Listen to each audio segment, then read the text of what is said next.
All right, guys. So I'm going to talk about different kind of thrash beats because I'm getting ready to record my own song. JSAM 800 here. This is going to be good.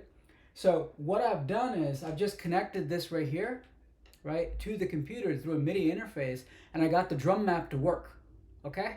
So just talking about beats, getting good at this stuff, it actually sounds pretty decent. What you'll hear is an ambient air.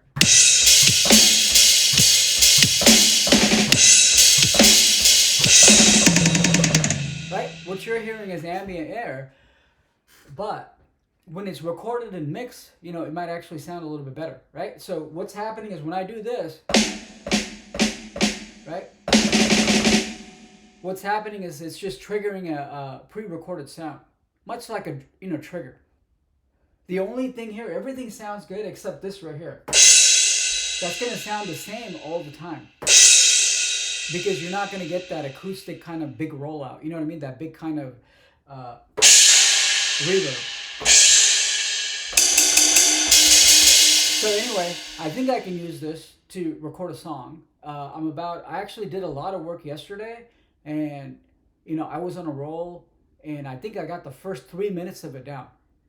So different beats and then going into the song. So the song actually starts out like this. So I actually got some inspiration from some of what Lars from Metallica does. If you look at Disposable Heroes, he does this, right? That's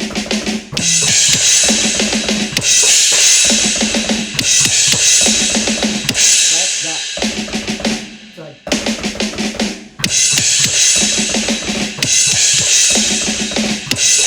So I like this part here.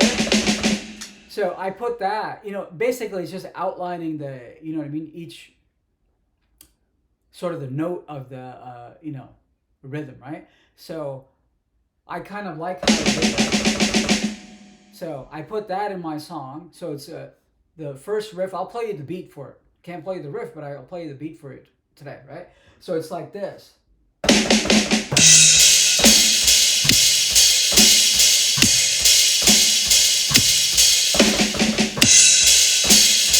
How does it go? Hang on. Let me play it in my head.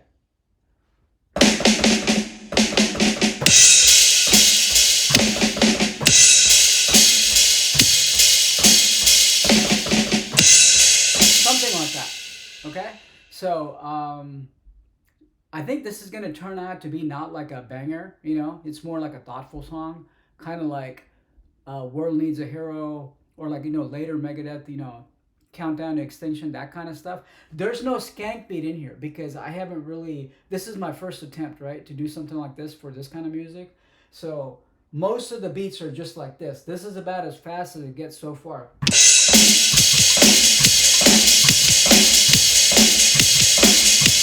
So that's about it. That's about as fast as it gets. I didn't put any skank beats in there. So let's talk about skank beats for thrash, right? So a skank beat, basically, it's just kick snare, right? That's what you're dealing with. So, if you look at Venom and if you look at early Slayer, they got a lot of beats like this.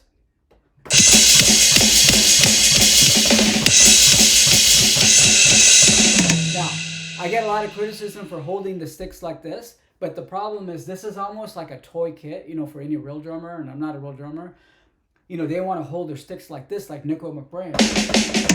But the dimensions of this don't work out because it's like a toy kit. So I actually hold it like this, which is actually appropriate. You're supposed to hold it, I don't know if drummers want to opine, but you're supposed to actually hold it about like that or like that. So I kind of try not to hold it like this, obviously, but I kind of hold it like that. And that seems to give me a lot of leverage to play, So anyway. Because I know someone's going to comment on that. They're going to be like, dude, hold your sticks at the end, dude, and you'll be a good drummer. I'm like, well, this is not a real kit, So anyway, I should just do a comedy routine right here, right? Hey, did you hear about that one where the UFO fell from the sky? And everybody died. So, the most important exercise in all of drumming is a single roll. Not that I'm like a big drummer or anything like that, or, I'm like good at it, but. Right? Just a, right, left, right, left. And some people can just be like a whiz and, you know, do all kinds of things. Anyway, so Skanky, right?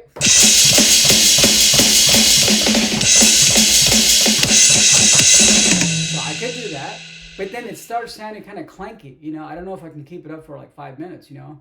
So that right there is just kick snare. So that's right, kick snare, right? So the reverse of that is also true. Like sometimes you'll hear it like this, snare kick, right? So you'll be like,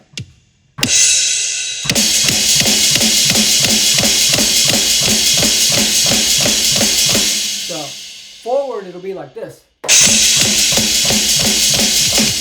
Reverse it'll be like this. In the first Slayer album, you kind of hear both. I kind of like to do it forward, you know. So anyway, that's one pattern, which a lot of like early, like I said, Venom uses it, and then we have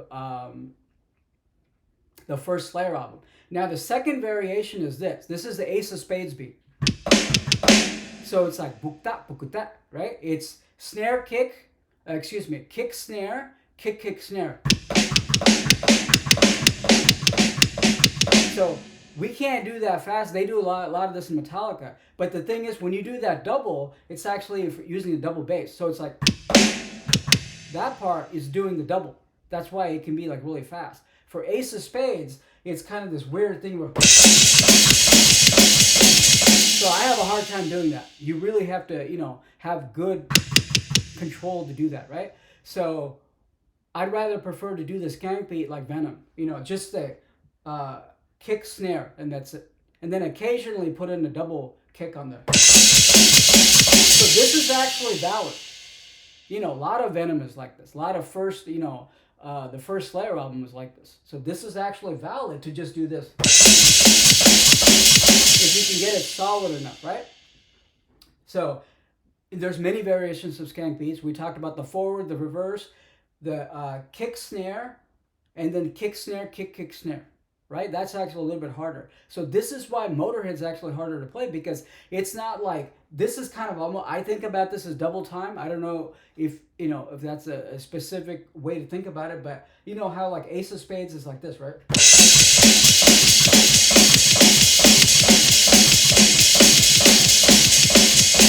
So I can do that. So if you double that, then you get like a Slayer beat.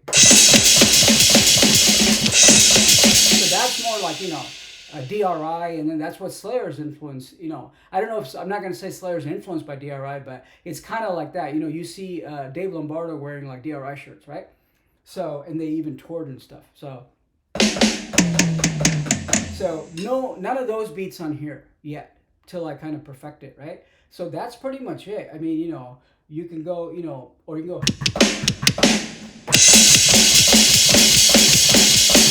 So that's the kind of the holy grail of the Skank beats.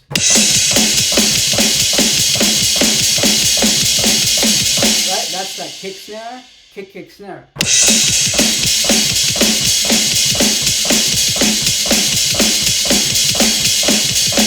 That's it, slow down. The fastest I can play it is this.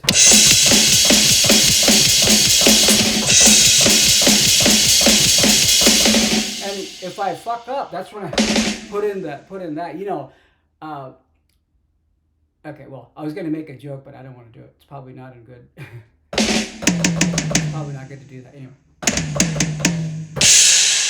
So sounds pretty good. So the way that I'm doing it is this: I would do like the first, you know, the 4 times of the riff, right? Going back to my song.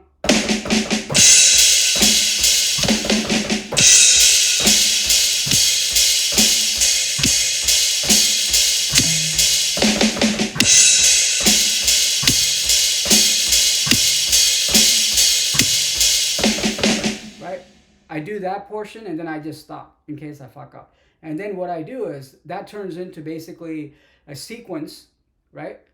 Of, you know, or like a you know, a region, and then I'll put that in there, and then I'll put in the next, you know, like 4 bars.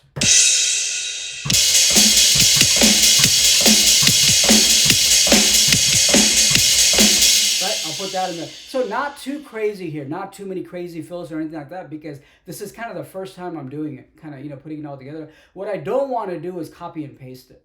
I don't want to do like, I don't want to do this one, you know, 4 times.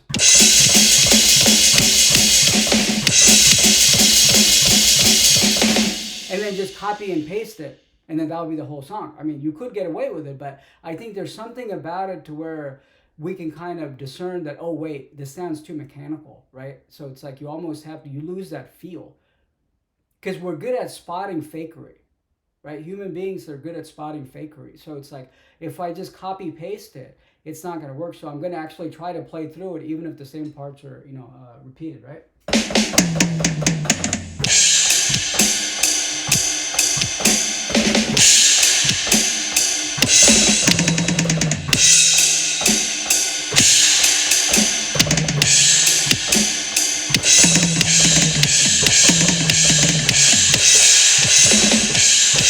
I know real drummers are probably laughing because they're like, oh, if it's not a real kit, you know, it's not real. But this produces, when you record it, I mean, of course, you can't play live like this, but when you record it, you know, it sounds pretty good. I mean, it's good for someone like me to just kind of play around in here and then actually produce a song, you know. So I've got the first 3 minutes of the drum track done. So I think this is going to be a 5-minute song. So the second beat is this.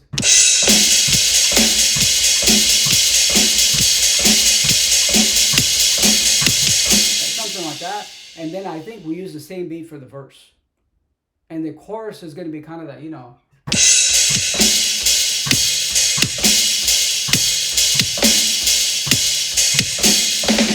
Something like that for the chorus. So this is turning out to be something like, you know, like I said, you know, World Needs a Hero, or, you know,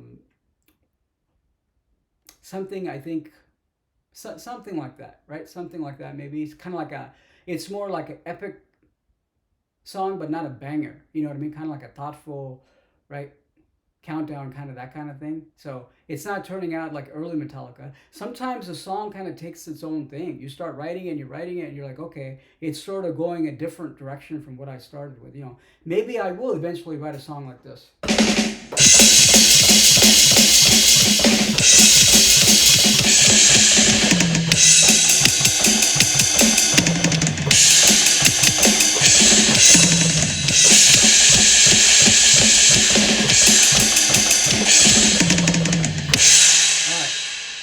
Anyway, I haven't done a drum video in a long time, so I thought I'd check in.